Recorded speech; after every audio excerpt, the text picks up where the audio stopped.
Welcome back to the Right People to Meet podcast. My name is Tumu.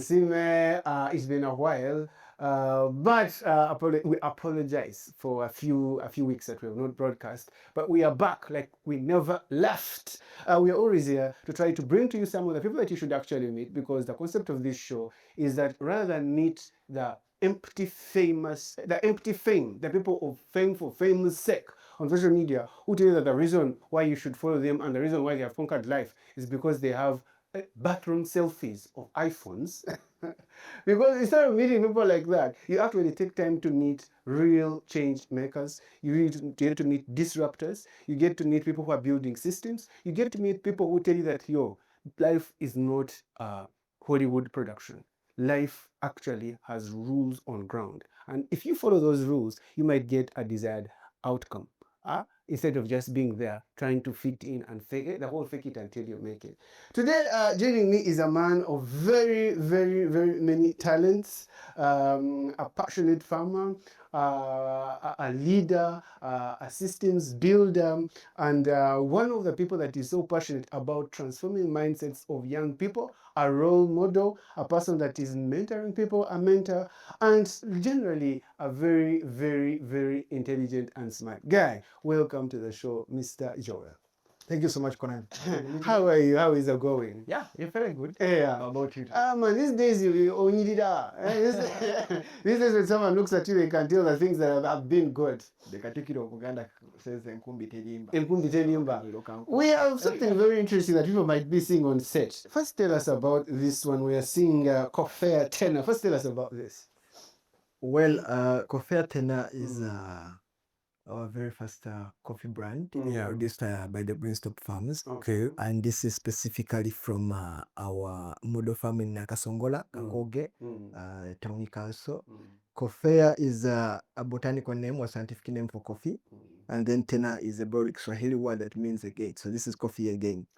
This is our single origin coffee, single sourced from one farm. Having multiple farms doesn't mean that you're getting from all the different farms, but this is sourced from one farm. And fine Robusta, of course, that's as per the assessment of the Robusta coffees. And top quality Robusta is always referred to as the fine Robusta. Yeah. When you look at the logo of our coffee, of course, you see a cup of coffee and a rhino.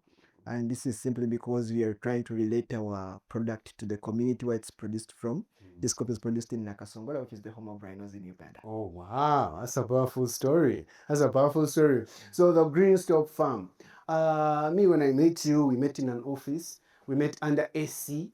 We met in the so-called corporate spaces, whereby when you go to work, first thing you look at an office and you're tempted to take a picture and put it on Instagram. And then now, after a while, I see you and you have moved goalposts. You have changed. You're no longer interested in this office setting. You have founded the Greenstop Limited. You are growing. I think actually the first time we talked about it, you had started something even before you went into the whole Greenstop thing. You were telling me that you are trying to grow coffee somewhere there in Bwindi. But then now, Joel, you have transformed. You're a farmer. The passion for farming is unlike anything I've ever seen. What is the secret? What did you find that some of us do not know? Is there witchcraft? What is it that you guys, when you go to farming, it's like you found love? Well, thank you for why I chose farming away from the office setup, the AC setup. It's not that someone doesn't want the ACs in the offices. It's not that someone doesn't want the swinging chairs in the offices, but we want to look at sustainability. Okay. I can sit in an AC office today, but I'm not so sure about my tomorrow in that same office. And then I also look at how much I am getting from the office and the ACs. I don't say how much in terms of how much money I am going to bank or take home, but I also look at what it comes along with. Farming to me for now is my passion, and it is something I do with a lot of love, and I always want to position myself in a way that I want to change the image of farming. And how do I do that? Unlike of late, but back in the days, farming was seen as a punishment. Every time you would go to school, perform a wrong way, your parents would say, if you continue with this kind of performance, you will go and graze the goats. Yeah. If you continue with this, you go take care of the cattle, you go dig. Yeah. So it was seen as a punishment. And me, I'm saying, no, this is not possible. So I chose to go to farming, start up this enterprise, the Western Farm, and it is coming up to be one of the best stations that anyone would wish to work at. And we want to now shift all the good things, all the good offices, all the SC offices, all the good chairs into the farming setup. You come to the farm, but of course it has also the setup of a farm or Of the office. of a good office. It's a corporate work. Yes, so that anybody or any young person can feel the love, the interest to come learn farming, to come be part of the family, because whatever that you are looking for in the other offices, or maybe you needed to be a lawyer or a pilot or what, you can have it in farming. In farming. So now that comes from what you're telling me. You're advocating for a mindset shift. Yes. So now when you talk about a mindset shift, a mindset change, usually that means, because every time there is a conversation about a mindset change, that means that for a very long time, there has been a wrong mindset that actually needs to be changed. So now this shift towards agriculture, I'm noticing that this is something that is coming our way because all of us are sharing the same problems. The books are not, they say education is the key, but it's in very, very few specific areas of education. Not that we're trying to demonize education. Please get your qualifications. Do not say that we have told you not to study. That's not bad. Education being available.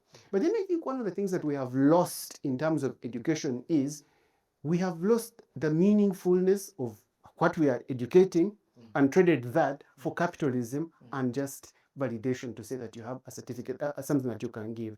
So if a person has reached an age whereby they got that degree, but then they feel stuck, what's the first thing they do? Because people reach master's degree and they don't have any job, which is really weird because you just pass through the whole of these streets and you see young boys who are not so educated, and they are men. They're women. They're employing themselves, or they are doing something that is employable. But then you ask yourself, why is a person really at master's level, but they can't find a job? It is surprising that some parents, if a child goes studies and has a degree, let's say in agriculture like I did, and I choose to go and start my farming enterprise somewhere, my parents will be very annoyed with me. They will be disappointed. And sincerely speaking, this was the experience I went through. Wow. My mom at some point thought, this boy is a failure. Yeah.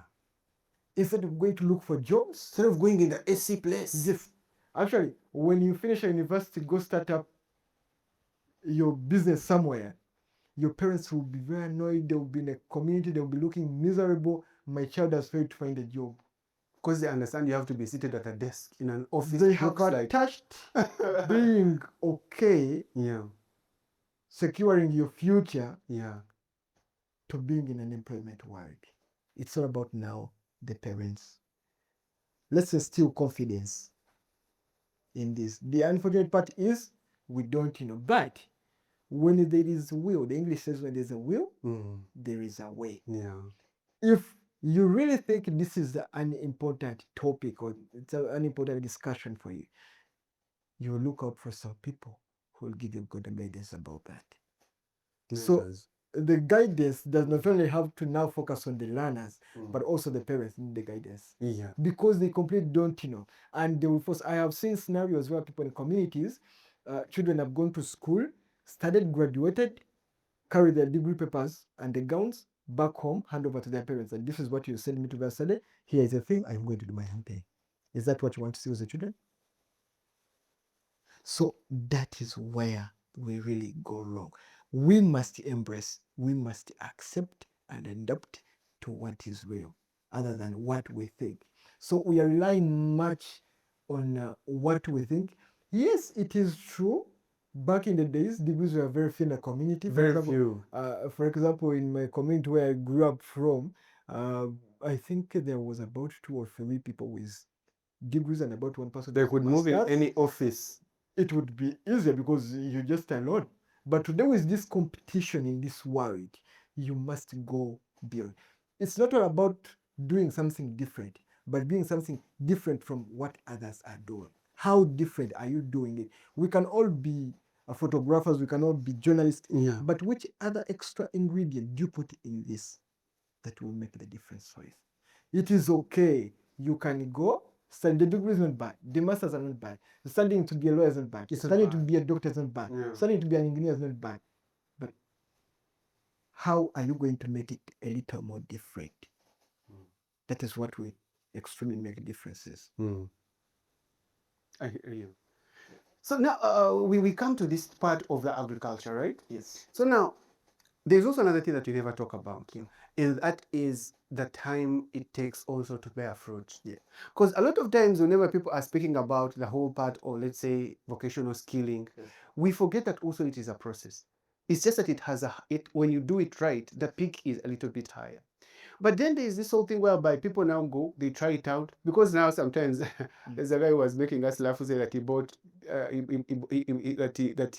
he got a garden, and then he got some pigs, and then he said the pigs went and ate everything in the garden, and he made a loss, and after that the pigs got sick and they died, and he made another loss. So you look at the story like that, and the guy just gave up. But then he started saying that everybody who's saying anything about agriculture is lying. So what are the real challenges in this type of alternative, should I say, opportunities? Because everybody talks about poultry, but nobody talks about the delicacy, how delicate the birds are. Everybody talks about agriculture, but then how does someone find market? So how do you navigate this world in that sort of vocational line of work, or should I say, alternative, should I say, type of employment? It takes us back to analyzing. Besides the personal analysis, you also conduct analysis on which enterprises you take on. When you say this analysis, what's the analysis about? Are you comparing it with your talent, with your skill? By the way, before we go that far, do you have to have talent for agriculture? Is there such a thing? I don't think it is supposed to be a talent. Yeah. But it should be the will. It's a will. When you get to think about something, you get to assess your strength first. For example, if I am looking out for a career to take on, I'll first analyze myself. Who is Joel as of today? What can I do best? What am I not good at? Now, I'll use what I can do best to point out lines that I can take on. And once I choose 3, 4, 5 lines that a Joel would fit in, then I go on to assess one by one. I do a SWOT analysis.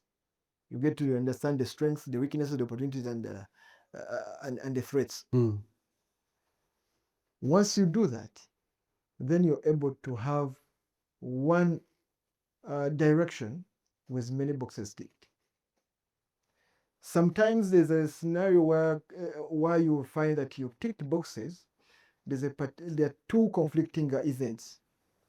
In this particular career, you realize, yes, there are more opportunities and the strength, but the threats or the risks are high. And then there is this one where you have average opportunities and strength, but the threats are many. In enterprise selection, You're speaking a lot of English now. So let's break that down for us. Yes. So let's say a person is at a crosspath, and they are trying to choose which direction to take. There could be something that looks like it is a hot cake, but the chance of failure is extremely high. But then there could be something that doesn't look like it's that much interesting. Yes, but a good one. Yeah. Can you give us examples of that before you continue? Minimum threat. Can you first explain that for us? For example, let's look at in the farming line. I'll choose on maybe 2 enterprises for now. I may say maybe coffee production. Okay. And I'll also say piggery. Okay. Yeah. I'm sorry for the Muslims. Okay. Or maybe poultry. But they get it. They get that. Poultry is more unifying. Okay. When you look at some of the threats in coffee farming, they are more broader and a little fewer. And then when you look at the opportunities, for example, if one of the opportunities that I can come up with a brand like Coffee Atena here, and maybe the other one is maybe just to go and sell in conventional markets. And then when you look at poultry, you realize that there are quite a number of opportunities. I can have stalls of Chikomando somewhere. Chikomando, supply eggs. But I can also supply eggs. I can choose to bake and have cakes using also the eggs there. Can sell the birds themselves. I can start out maybe barbecue point somewhere, and maybe I can roast chicken there, or maybe I can supply to hotels I do. So you realize that there are very many opportunities that are showing up in the poultry enterprise. Now you come to the threats. A single wave like this, you can lose all the birds. They die in a day. Yes. Any strain in terms of finances that you cannot avail the feeds on time, they will punish you for the next 2 weeks with a cut in egg production. Wow, wait, the egg production is determined by how the feeding the consumer. I thought this is a biological process. They're supposed to have it. It's not obvious. It's not obvious like that. So, but what I try to mention in here is that have a number of trades that you want to take on. At concept level, you should be informed. Yes, and then when you may not be informed, but now you're following what your heart is now choosing, what you think you can afford, what you think you can manage. And then at this point, that's when now you reach out to those, you make research now. You contact those that you know, and then they give you thorough analysis on everything. You speak to them to try to be open as much. Sometimes we have motivational speakers in this. We need the real people. And try to reach out. Is now also a business. Yes. Not so go with a mind of knowing what you want. Tell this person, I want to know all the threats, all the opportunities, or the whatever that I can have in this.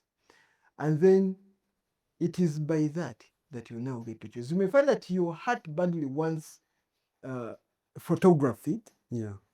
But actually, in the actual sense, when you go by numbers, fashion and design is the best.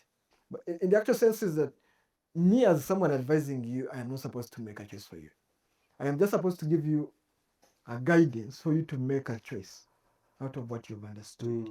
Now, you analyzing that you tick many boxes in fashion and design, unlike in photography, where you badly wanted it, doesn't mean that you will not do photography later. It's just giving you an opportunity for you to start off. You have to you prioritize survival. Very good. And then after a while you can extend into what is passion. Very good. So if I'm getting you right, you're saying that sometimes you might have to just be flexible. Even when you feel that you like something, after getting information, be willing. If you want to be successful at what you want to take on, go with an open mind. I want to frankly tell you that I had not at any point thought of trading coffee, coming up with a brand and add value to the coffee. No. I really thought, I think I need to be in production alone. At some point, I tried to assess, check here and there, see what I can start off with. And of course, adding value didn't feature anywhere. So I chose to go into production. And when I went into production, now later, I am now coming into value addition. Something that I had really never thought about. As long as you do your own packaging, roasting, and all that. And trust me, I earn more in the value addition than even in the production. But you have to first take advice and start with production. But there's someone who will also tell you, according to my experience, I have earned more in production. So doing an analysis is really key, because you will realize that maybe I am earning more in value addition because I'm a versatile person. I have multiple skills. I can do this. I can do the marketing myself. And then you find a corner. Yes, you can add value, but you cannot do something. then it becomes a little costly for you because you have to pay for everything. You have to pay for everything, which is high. Okay. So now here comes now the big question. Yes. I am Connor. I am living in my room. Yes. I have not paid rent for a few months. I tell me agriculture. I don't know where to get land. Some of these vocational skills, I don't know where to start from. Now, what is the entry point? Because we are seeing you here, you already have a brand, you already have coffee which is packaged. Man, you guys, this looks like you're way on the top already. So now, what is the entry point for it? Because the reason why sometimes people feel like they need to really get like a hero is also, man, it's not that easy for you as a person because you just hear the prices of land. It's, I don't know. Is there any advice that you can give us in that line on how to start? Because people say, man, I don't have the. Whenever we are seeing agriculture people, we are seeing Dr. Ian Clark. The man owns 3 mountains. We're seeing Robert Kabushenga. His farm, he needs a car to move around the farm. Then there is you, man. You don't have anything. So what's the entry point now? Yes. And like continuing in the face of farming, and as I told you, Yeah. I and you well know that back in the days, when speaking about commercial farming, it was all about having a chunk of land. 10 acres, 20 acres, 30 acres. It's very different. Really? And if you didn't know, actually we have cheap land in the villages, going for as low as 2.5 million per acre. Wow.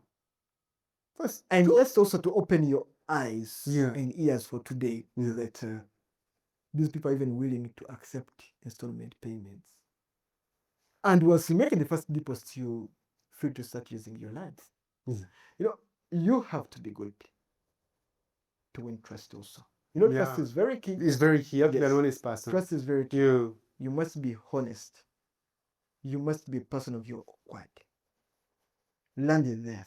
And why I'm saying we are changing the face of farming is that, for example, the green stop farms, we have 2 stations. We have our main farm in Chendejo, and then our demonstration farm in Nakasongola. We've put up this model demonstration farm of 2 acres. And on 2 acres, we have more than 3, 4, 5 enterprises. On 2 acres, there is coffee, which is commercial. Yeah. We have dairy, which is commercial. We have goats farming, which is commercial. We have local birds, which is commercial. We have piggery, which is commercial. And now agrotourism. 2 acres, 600 plants of coffee, 35 goats, 2 dairy cows, and about 150 local birds. And then the pigs there. Now, for me to take care, we all know that farming is very expensive. We must accept it. Because you have to pay staff, you're not going to do everything yourself, you need to buy inputs, you have to buy this and that. If I have my coffee, coffee will take me about 2.5 to 3 years for me to have my first harvest. That's number one. I think you know what you're actually investing for all that long. Waiting. That's number one. Now, how do I manage it? Like, this coffee needs inputs. Now, I must cut costs significantly. So what we did, we established a pasture land first on the 2 acres. People can always come and see. We harvest these pastures. Guys, Joel does agrotourism and he does consultation. So that's a very important thing. Before you continue, speak so that you can get more of this. Continue. Yes. So we have a chopper machine that we now harvest these pastures, pack them in bags. For the first period, even before we stop the animals, when we established the pastures, we first packed them in form of silage. We preserve them and they can stay for as long as we wish. Thereafter, we now put up structures. Of course, using the local materials, trees, and then some offcuts and everything. We introduced the goats. We started off with a few goats. I think we started off with 2 goats, but they were in kids. They were pregnant. And that was the start of that enterprise. So these goats would stay indoors. Even up today, they stay indoors. That's how we are managing the 2 acres. And then we kept feeding them on the feeds that we already have in the store. But remember, in the field where we are harvesting from, they're still continuing to do what? To grow. Why we are starting with a few numbers is because we are also mindful of how much feeds we have. We do not want to overstock beyond feeding capacity. beyond the pasture capacity. Yeah. Now, when these goats are here, they're dropping dung, which is manure that we're using in the coffee. Now, I don't need to go to Container Village to go and buy fertilizers. Yeah.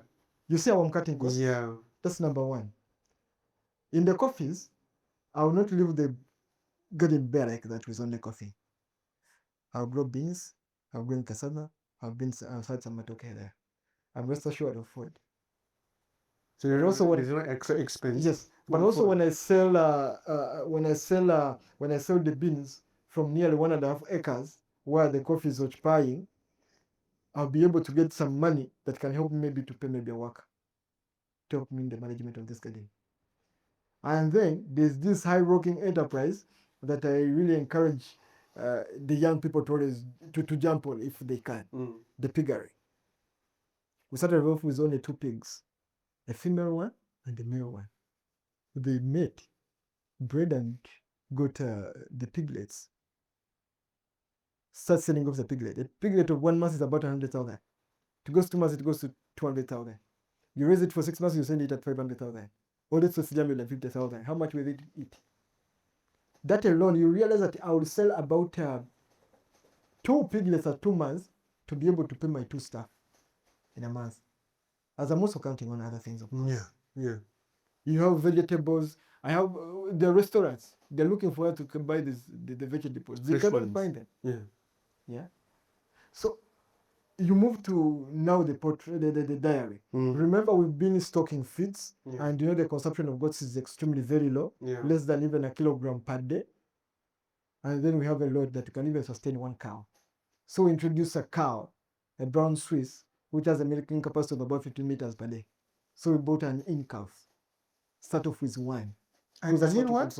An in-calf. It means it's pregnant. Oh, okay. Yes. Start off with 1. Start feeding it. Yeah. It is giving you dung. Still, you're not spending on fertilizers. And we are saying, actually, goat droppings is one of the best. What is the best hotel in town? You may not need to mention one. Man, it's really it's the best meal. Goat droppings is the best meal for goat dropping. Goat droppings, the dung of goats. It's the best one. It's the best meal for coffee. Oh yeah. So that's like a cafe Javas of a coffee plant. You have it there. Yes. Yeah. And then you have this cow dung that you're also going to blend because you have to match the numbers. Yeah. Depending on how much you want to apply and the intervals of application. Now, you're not only going to sell in the nearest time possible to sell the milk, but before you even start off the selling, you're already collecting a dung. You're fertilizing your garden. You're continuing to produce, and the 2 acres are standing. And now agro-tourism. Before I even earn from my coffee 3 years, I just need to set up something not different from others, but with a uniqueness from the rest. And that's what makes the difference. We might all take on the same enterprises, but how I handle my enterprises and how I package my enterprises will make the difference. And the creativity of the Conan, business Peter, execution. Jonas, Sarah, and everyone will want to come. And now we see a very good trend of the young people who want to tour and travel. People want to go for staycations, people want to go for holidays, people have finished their examinations and they want to go to a farm and have some benchmarking. We have the spots here. Even when I charge you 3,000 per head for you to come and you feed yourself, will not be too much. But for me, it will be good to my accounts because it will help me to do quite a number of things. Yeah. Now, by the time I come to sell my coffee after the 3 years, do you know how many piglets I'll have sold in the 3 years? A lot. Because the pig will fall about 3 times in a year. They 3 times in a year? A goat will kid about 2 times. And a cow will maybe once. pasturate about once in a year. How many vegetables have I sold in that? How many times have I harvested the beans? Or the genus or whatever that is in the garden. So it's like a form of integrated approach to farming. An integration. And then this integration will be an attraction. The attraction will be monetized. Wow. It is as simple as that. Oh wow, that's like so. Now, for all these things that you say, how long did it take you to get to know all this? Is this because sometimes we fear because we are like, how long does it take? So, for example, let's say a person starts right now. When do they start seeing the light at the? Because I don't think there's anything that in life that you ever start and already you're seeing the light at the end of the tunnel. So, right, because it's very important that we don't become motivational speakers in the cliche sense of I started with one feather. We want to give people some more realistic information. Yeah, sure. So right now, I'm thinking of agriculture. First of all, I'm in this workplace. Two things. Is it possible to do it when I'm also in this side? Or do I have to be Mumalili Vungambe man? These things here, I'm doing a whole transition. Because people are afraid of starting again that side and it doesn't. You know this. It's a fair question, man. I know you're a farmer and for you things are working out well. But now me, if I go there and I fail, my child does not focusing for fees. The landlady or the landlord does not say, man, your pig is dead, don't pay this month. So whatever we are putting there our foot in this thing, because we are all appreciating that we need to do something more other than these so-called SC jobs. Yeah. So how do I start? How do I do this transition? How do I sustain it? For you, what would you give us advice? Like I mentioned, Yeah. understanding what you want from the word go Yeah. is very important. Oh, Yes. One thing I had not shared is that I grew up in a farming family. you know what? A farming family. Oh, okay. And I saw how things were really moving. I literally saw money coming out of my parents' pocket when I had gone to do now my diploma after my certificate actually. Now I went to my diploma at Bukalas Agricultural College. Wow. And that's when I saw money coming from my parents' pocket. But from before, it was really very different. Because we were growing cassava, we were having cows, we had some goats at home. Always in the holidays, we would take part in these farm activities. And whenever it would come time to go back to school, they would sell off either an acre of cassava or maybe some goats or maybe some cow, and that's where the money comes from. Now I got to realize that actually it's farming that is getting us to survive. For example, I never paid half fees at school. I always did a nil balance at school. Wow. Why? Because of farming. So that's stuck in my mind. Yeah. I got to pick it up. I think that now addresses that whole thing of upbringing, making children see the value of some of that exposure. Very good. Yeah. Now that made the difference for me. And then I always looked at my mother not being employed, and she's much into the farming and she has the money. Yes, I want to say she had the money because of farming, and she was home. Then I got to know that the main thing was land. She has the land so she can grow whatever she wants. She can rear whatever she wants.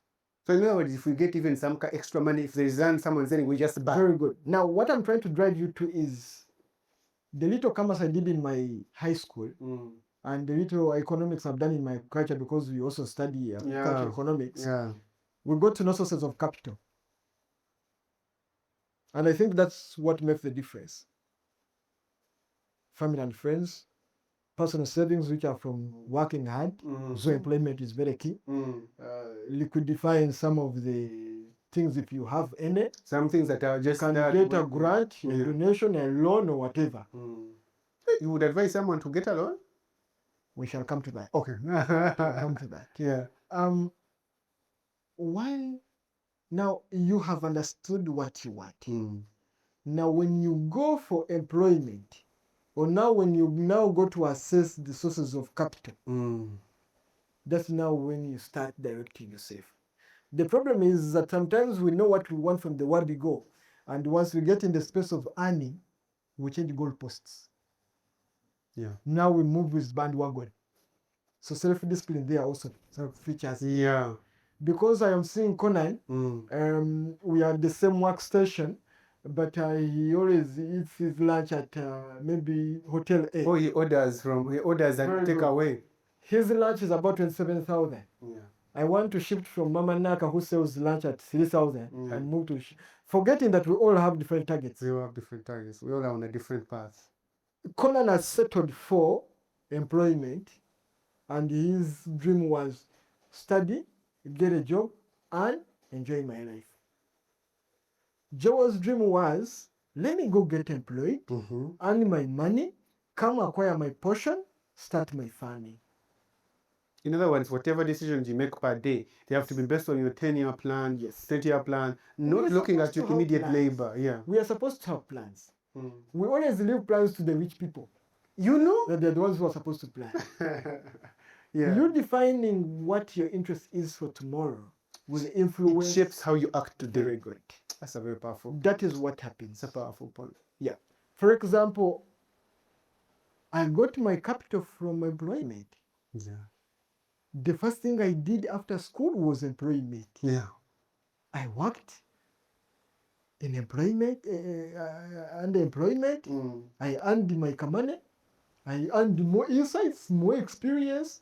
The advantage was that even in my line of employment, I was in line of agriculture, so relating agriculture and conservation. Yeah. So I got to understand this.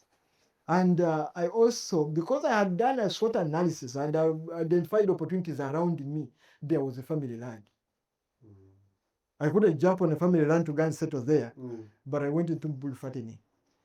Yes, it's good. I was earning some good money, and from where I come from, at least young cows are a little cheaper. I could afford one. What do you think are the mistakes that young people are making that make them fail to save? Because everybody keeps on making funny statements on social media. The money you save today bails you out tomorrow. Yeah. So how do we get out of that cycle? One thing I want to admit for life is that it's very difficult to save cash.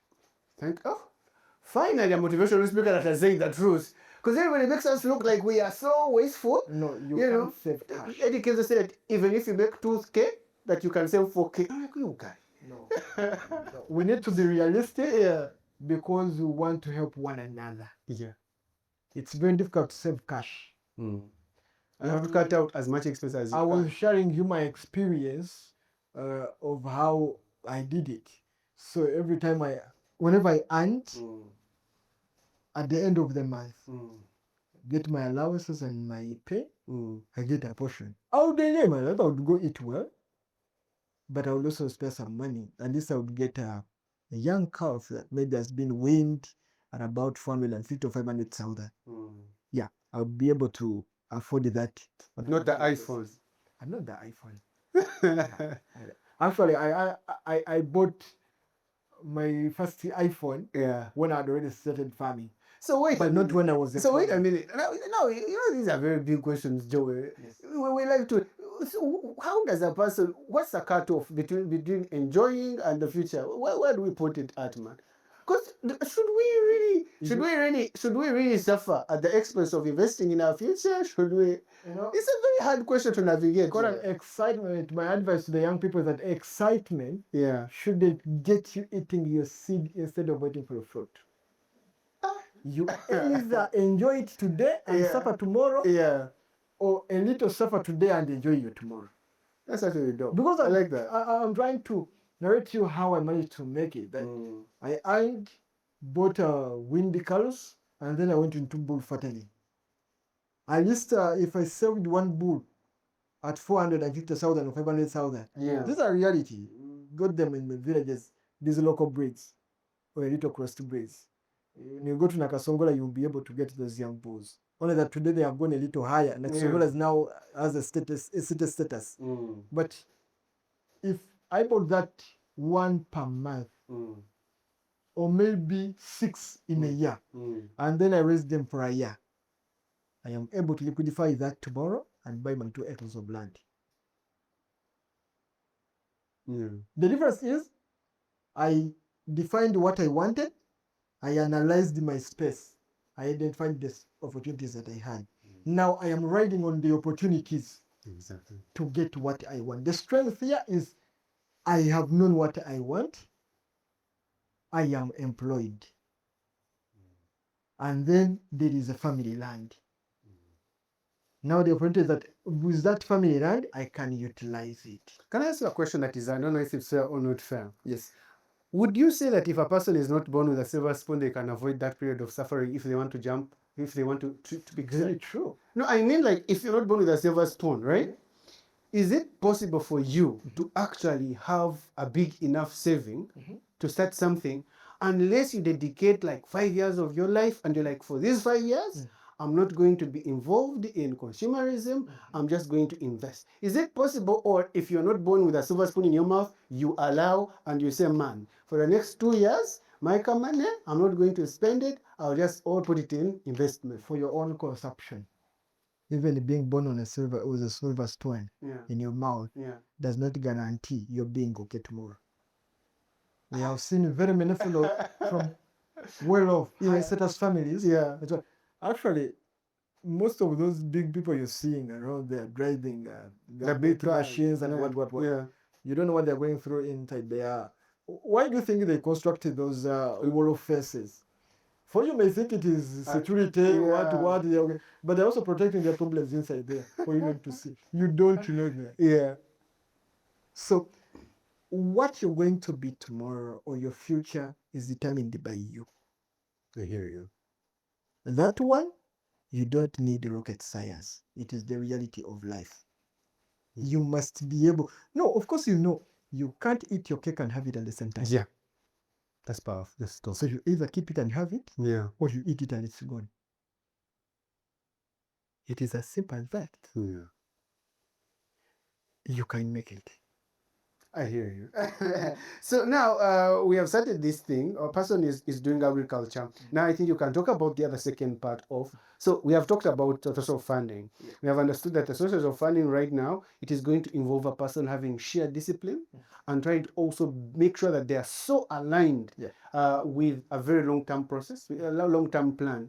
Because if you don't have a long-term plan, then you're trapped in the smaller picture, which is if you get money today. I want to give you an example. I'll relate with coffee because I'm a coffee farmer. A seedling of coffee today is about 2,500 Ugandan shillings. And an acre will take you about 450 or 445 plants. For someone who's a calculator can make a simple calculation on that, and you realize you spend at most about 1.5 million buying seedlings. You're going to take care of these seedlings for the next 3 years. But remember, the cost of input goes rising as the coffees grow. But as also the coffees grow, you stand high chances of now getting the returns so. Today, a kilogram of coffee, let's say, is at 10,000 Uganda shillings. Going big. If you have read quite, that's after hauling.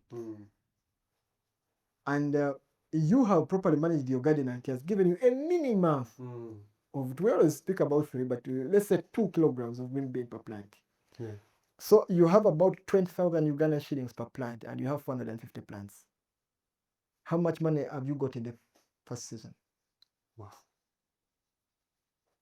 You sacrificed your iPhone today and postponed it to buy the next day. Actually, 3 years ago, I think it was iPhone 11 or what? Oh, it comes to iPhones, I'm bleak. And today it's 17 CG1. You see that? That one which they separated the light and the camera. Very good. And would you choose an 11 or the 17? Latest, right? And today you can afford it. Because you're making sales and the burden is still there. But then you earned at the moment it's quite finished. And maybe you were sacked from the job.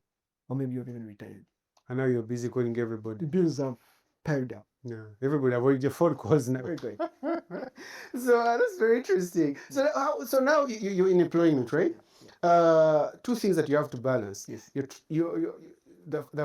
I think for you right now, you're full-time into agriculture, right? Of course, there are some things that you do, but I think that right now you probably do agriculture more. Farming is my farming is your thing. So now I am here. I have trap at office. I have to work. I have to do that. So what are the first initial steps into this sort of transition? I can say because we have different sources of capital. And when you look at majority of our banks today, the kinds of loans they offer is that you get the loan today, you obtain the loan today, and you have to pay at the end of the month. Yeah. But when you're going to venture into farming, maybe you're getting a loan to buy land. And then from buying land, that does not guarantee that you're making returns. Yeah, it takes investment now on the land. Yeah. And then how much it will take to mature for you now to get the money back. Get the money back. So you realize that, yeah, serving somewhere is also important. Yeah. You can be employed, but as we said, you must define what you want, and then you start on that. No, you don't just wake up one day and you say, I am leaving employment, I have goals, without starting anything. Like I just said, otherwise you will yeah, get problems. You might even live with a bank balance, actually. What? Bank balance. The bank balance, yeah. And then you fail to utilize it. Yeah. You end up just wasting it. Because even buying land, you're not just going to move and buy anywhere. Actually, some people, today we are speaking about now buying land. But there is also going into agriculture without buying land. Quite how? Releasing. Yeah, you can lease, you can rent. But first give us a figure.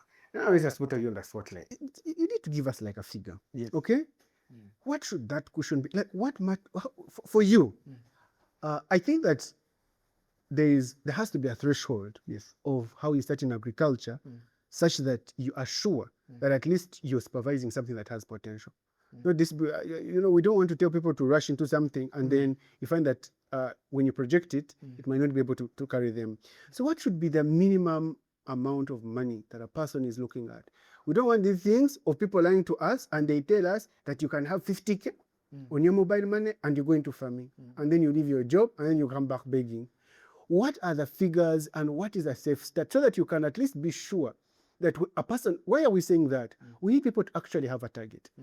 Because, I mean, everybody here who's watching us tells us that they want a car. But when they tell us that they want a car, they tell you that their target is 15 million. Everybody here who's watching us is going to tell you they want a phone which is new. And they tell you the target for that phone is 3.5 or 2.5. And they go and they get a payment plan.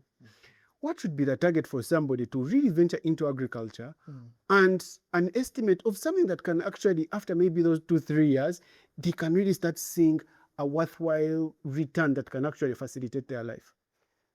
Conan, this will depend entirely on where one is. We have agreed at least that someone is going to go to the village. No one is going to farm in Chanja. Someone can farm in Chanja. The KCC demonstration farm is in Chanja. So. Well, that's KCC, they're using our taxes. Yeah, and even when you visit areas of water, there are people who have cows there. Jesus so Christ. someone can choose to. Someone buys a land of 1 billion for cows, eh? Yes. Okay. I may not give actual figures because these also vary by what you already have. Yeah. What you're looking for and what is the target. What is the target? Yes. But at least there are numbers that we look at that for someone who is going to venture into maybe layer birds, at least you need to have maybe a minimum of 1,000 birds. Or maybe who's going for broilers, maybe you can start with as low as maybe 200 broilers. Or maybe broilers are ones for meat. Yes. Sure. And maybe for someone who is going for piggery, maybe you can start with a minimum of maybe 3 or 5. So it really depends on where one is and maybe the kind of target that you want to set. And once you get to analyze all these various enterprises, the numbers will tell. And of course, the numbers keep fluctuating, keep changing by day. Yeah. Today, the cost of offcuts, if it's maybe 1,500, tomorrow you may get it at 2,700. Yeah. They will actually, even the numbers will tell you the war in Iran has influenced the cost of avocado. Yeah. Yeah. So that's really happens. And for that particular question, I would really advise one to first identify what you want to do, what is your target. And maybe look for a farm and talk to a farmer. And maybe speak. Yeah. Actually, in agriculture, there are 2 things. You must visit and you must host. Wherever you sit back and do your thing, you will assume you have reached the peak. You assume uchikuye.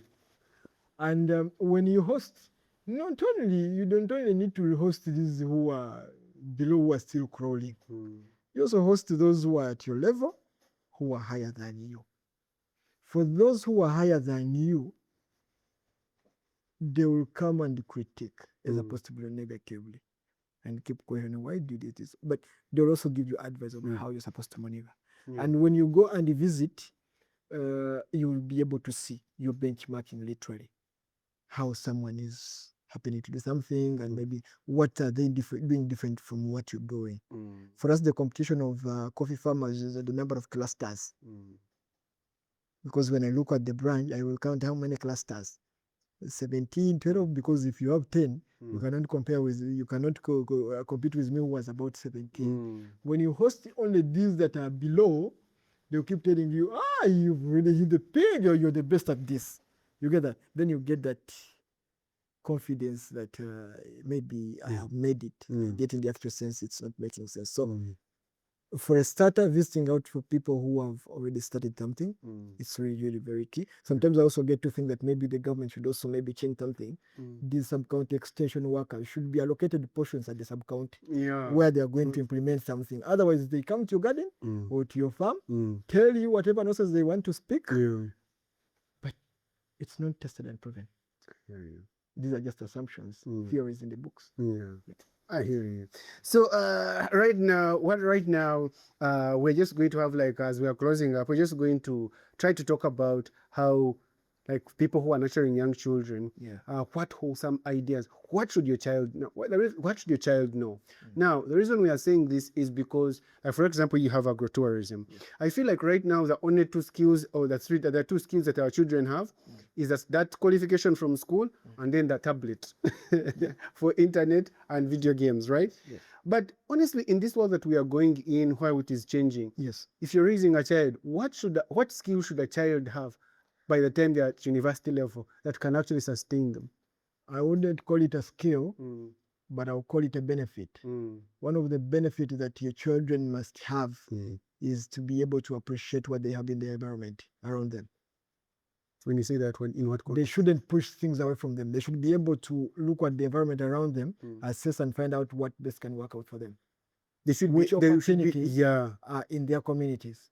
For example, I could choose to take my child to a good school, but I don't want to take my child to a very good school, top school in Uganda or maybe Nairobi or where, because I have the money. Now I'll be looking at network. Because social capital is also a very big thing in life. Not only in farming, not only in what, but everywhere. I've always I've been at workplaces where there's always a clique. Jabdonians, Canadians. So that thing really happens. And you present your papers, and someone gets to know, you're from this school. And maybe your hobbies and what. That can give you mileage. But when you also realize that some of these schools, they'll also nurture people who are moving to better spaces, and these are your potential clients. So I am moving you to school. I don't say that some schools have better opportunities or what. It's according to how one thinks or reasons it out. But me, I will take you to a school that has a good population. Because the more the people you reach out to, the more clientele that you have. And then when I train you to take advantage of your surrounding, you choose a career that will fit the population that you have, because that's your clientele. So that's something that really parents have to think about. Yes. And then also you should avoid promoting what you think is right. Promote some. Parents sometimes move in assumptions or bandwagons, because someone's child went to a law school, must also go to a law school. No, they want to live through your children's. Actually, I would take my child to go study early childhood development. Yes, me, I would. Do you know why? Because I can even start an early childhood school at my farm, and then the communities will bring me the children. And then it's beyond A-E-O-U or ABCD. It's now life, real life. These young people will be in position to know what it takes for a plant to grow. By the time they get to adult age, at least they have some basics. There are some schools. Yeah. And if I have my child who is going to use my space to train the runners, integrate with what we have on the farm, I think that would be one of the best. I would encourage my child to go and specialize in maybe in ICT, because today I struggle engaging with international buyers. They need timeliness. And then I got to realize that in my position today, I have a lot on my table. And I need ICT. I didn't go to sit in a computer class, but I've been able to learn computer with friends and then personal experiences. But if my child specializes in this, now you see that there is already an opportunity that this child must use for him to be able to survive tomorrow.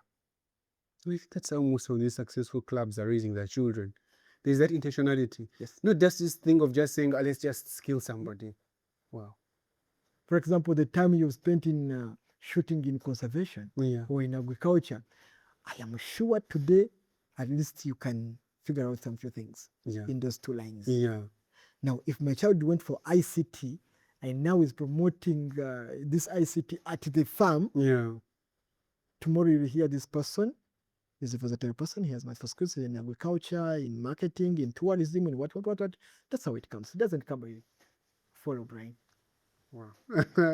Ladies and gentlemen, you've just heard it from Joe. You don't have any excuse. Like we said, we haven't always bring the right people here. So in case things don't go right in your life, you know that for a fact you listened to a lot of advice, but you always kept on trying to shine it. Joe, before we go, I want you to just really tell us about the Greenstop Farm Limited and just try to extend it. What is this? What is the journey behind it? What is its identity? And can you offer the people out there that are watching us? Yeah, the Greenstop Farm is a mixed farm enterprise. We are based in Chenjejo district, in Charusozi Town Council, and that's in western part of Uganda. That's Toro region. That's hosts our. It is a home for our main farm, and we have quite a number of enterprises at that farm. But besides that farm, we also have a demonstration farm, which is a model farm. It is also commercial. Yeah, it's not a commercial. It's also a commercial farm that we earn out of it. But this was also set up for the purpose to now change the image of farming. Like we've been narrating over and over that back in the days we always thought that farming, for you to do commercial farming, you need to have a bigger chunk of land. And for us, we are saying, no, you don't need a big chunk of land. Even the small portion that you have, you can have commercial farming. As in, you earn a living out of it. Actually, you can even take your children to top schools with a small portion of land. So whatever that is at the main farm is also at our demonstration farm. We have our major enterprise as coffee. We do coffee farming. We also add value to our coffee. We do dairy production, and of late we have also ventured into value addition of the milk that we get from the cows. We now process it into cow ghee. Very soon we want to jump onto cheese, which is being demanded more by many of the hotels. We have local birds.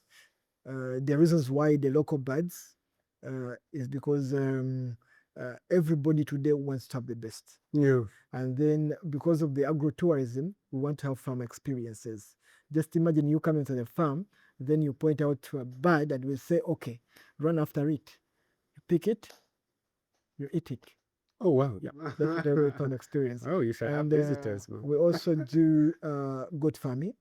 And goats here, their main source of manure for our. Actually, the farm, the animal enterprise, the animal section is mainly to provide manure to our cropping section, because you cannot do today with the climate change today. There's a lot of soil depletion. Your to which it was the fertility has reduced. Yeah, extremely. And with the counterfeits today on market, it's really very difficult to get to what is right. and also the costs today of purchasing it, you realize it. And for us in entrepreneurship, we minimize our input to maximize our output. So that is really something that we really do. But besides all what we do there, we have agrotourism where people choose to come have a staycation at our farms, come have consultation, come to tours. But we have now also opened up for internship for children in tertiary institutions, but also the young children in primary schools, secondary schools, and even adults. You can choose to come, stay with us for a period of time that you may choose to have with us to go through the different farm activities. We train you on this, and we not only give you this training, but also there are some small things that you can really walk away with. For example, you've been able to raise nursery seedlings. You can go with nursery seedlings. For example, if you raise vegetables and maybe part of your money bought the planting materials, why not to go back with them? You can put in practice. We don't want you to come and train with us and then you go back and start being dormant. You will get to forget. The best way of learning is to practice now and then. So the Green Stop Farm is there, and it's open for the public. You just reach out to us through our email, thegreenstopfarmlimited@gmail.com. You can reach out to our phone calls on 0787 244682 and 0702 310682. But you can also reach out to our socials and our website. You can check on us and then see what we do. You're all welcome to the Green Stop Farms. We are here to change the face of farming. Oh, wow. Thank you so much, Joel, for your time. Thank you for coming and honoring us and for giving us that information. So, guys, are you seeing that this is different from what you always watch? People triggering you, people abusing you, people making you, I have always argued that you shouldn't watch. If you're watching information and at the end of that information, two things, you've not learned anything and you're moving away with your mental health in a funnier state than before you watched it, you can, for a fact, be knowing that you're consuming the things that are wrong for you. But if you can watch something and you feel challenged and you feel that you've acquired new information and you feel that there's something that you can right now start doing better compared to what you have been doing, I think now that's value addition that he's talking about. Stay together. Until next time, bye-bye.